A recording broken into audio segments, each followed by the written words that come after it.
वायुसेना के लिए 12 सुखोई लड़ाकू विमानों की खरीद को मिली मंजूरी। तीनों सेनाओं की हथियार की जरूरतों को पूरा करने और उनके आधुनिकीकरण को गति देने के लिए रक्षा मंत्रालय की रक्षा खरीद परिषद डीएसी ने शुक्रवार को 45,000 करोड़ रुपए की लागत के 9 रक्षा खरीद प्रस्तावों को मंजूरी दे दी। अद्भुत है मारक क्षमता।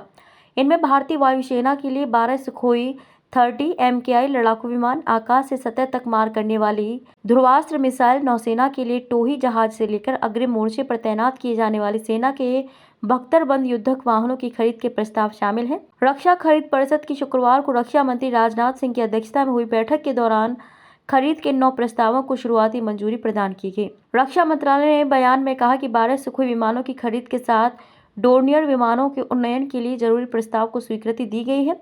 हवा से सतह पर मार करने वाली ध्रुवास्त्र मिसाइल की खरीद को भी मंजूरी दी गई है। बैठक में रक्षा मंत्री ने कहा कि सैन्य बलों के आधुनिकीकरण और खरीद में कम से कम 60 से 65% स्वदेशी सामग्री का लक्ष्य रखना चाहिए। आत्मनिर्भर भारत को देगा मजबूती। ये तय हुआ कि जिन प्रस्तावों को शुक्रवार को मंजूरी दी गई है उन सबकी खरीद भारतीय विक्रेताओं से होगी।